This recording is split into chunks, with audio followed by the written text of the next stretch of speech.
നമസ്കാരം. പട്ടാമ്പിയിലെ കോൺഗ്രസ് പ്രാദേശിക നേതാവ് അസീസ് പട്ടാമ്പിക്ക് പരിക്ക് പറ്റിയത് പോലീസ് മർദ്ദനമേറ്റല്ല, കോൺഗ്രസ് പ്രവർത്തകരുമുണ്ടായ അടിപിടിയിലാണ് അസീസിന് പരിക്ക് പറ്റിയത്. മൈനോറിറ്റി കോൺഗ്രസ് ജില്ലാ പ്രസിഡന്റാണ് നിലവിൽ അസീസ് പട്ടാമ്പി.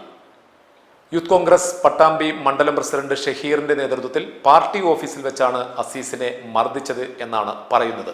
പട്ടാമ്പി പാലത്തിന്റെ കൈവരികൾ സ്ഥാപിക്കാനായി യൂത്ത് കോൺഗ്രസ് പ്രവർത്തകർ നടത്തിയ മാർച്ചിനിടയിൽ പോലീസിന്റെ ലാത്തിയടിയേറ്റാണ് അസീസ് പട്ടാമ്പിക്ക് പരിക്ക് പറ്റിയത് എന്നായിരുന്നു കോൺഗ്രസ് പ്രവർത്തകർ നേരത്തെ പ്രചരിപ്പിച്ചിരുന്നത്. പരിക്ക് പറ്റിയ യൂത്ത് കോൺഗ്രസ് പ്രവർത്തകരുടെ കൂടെ അസീസ് പട്ടാമ്പിയുടെ ഫോട്ടോയും സോഷ്യൽ മീഡിയയിൽ വ്യാപകമായി പ്രചരിച്ചിരുന്നു. ആ കള്ളമാണ് പോലീസിന്റെ FIR പുറത്തു വന്നതോടെ പൊളിഞ്ഞുപോയത്. മൈനോറിറ്റി കോൺഗ്രസിന്റെ ജില്ലാ ചെയർമാനായ അസീസ് പട്ടാമ്പിക്ക് പരിക്കേറ്റത് പോലീസ് നടത്തിയ ലാത്തി ചാർജിലാണെന്ന ആണ് നാട് മുഴുവൻ പ്രചരിച്ചത്. പരിക്ക് പറ്റിയവരുടെ കൂട്ടത്തിൽ അസീസ് പട്ടാമ്പിയുടെ ചിത്രവും പ്രചരിച്ചിരുന്നു.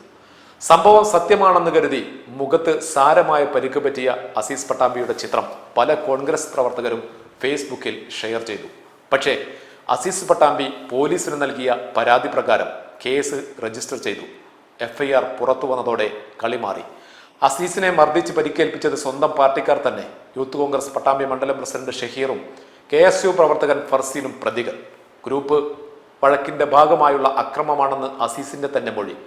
മാർച്ചിനിടയിൽ പിടിച്ചുതള്ളിയതും വിരോധത്തിനിടയാക്കിയെന്ന് അസീസ് പരാതിയിൽ പറയുന്നു. സംഭവം പുറത്തായതോടെ CPM പ്രവർത്തകർ ഇത് ഏറ്റെടുത്തു.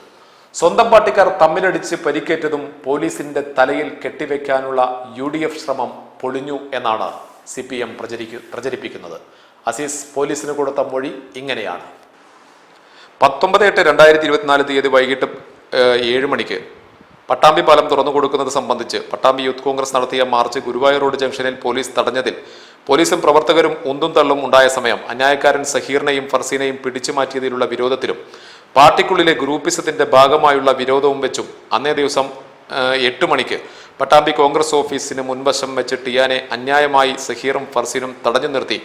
സഹീർ, നീ ആരാടാ എന്നെ പിടിച്ചുമാറ്റാൻ എന്ന് ചോദിച്ചുകൊണ്ട് കയ്യിലിരുന്ന ഇടിവള കൊണ്ട് മുഖത്തും ശരീരത്തിന്റെ പല ഭാഗങ്ങളിലും ഇടിച്ചും ഫർസീൻ വടികൊണ്ട് തലയുടെ പുറകിലടിച്ചും. ആ സമയത്ത് ടിയാൻ ഒഴിഞ്ഞു മാറിയില്ലായിരുന്നുവെങ്കിൽ രണ്ടുപേരുടെയും പ്രവൃത്തി മൂലം തലക്കും കണ്ണിനും ഗുരുതര പരിക്ക് പറ്റി ടിയാന് മരണം വരെ സംഭവിക്കുമായിരുന്നു. അസീസിന്റെ പോലീസ് ലാത്തി ചാർജിലാണ് പരിക്ക് പറ്റിയതെന്ന് വാർത്ത നാട് മുഴുവൻ പ്രചരിക്കുമ്പോഴും അതങ്ങനെയല്ല, എനിക്ക് പരിക്ക് പറ്റിയത് സ്വന്തം പാർട്ടിക്കാരുടെ ആക്രമണത്തിലാണ് എന്ന് അസീസ് പട്ടാമ്പി പുറത്തു പറഞ്ഞില്ല എന്നതാണ് രസകരം.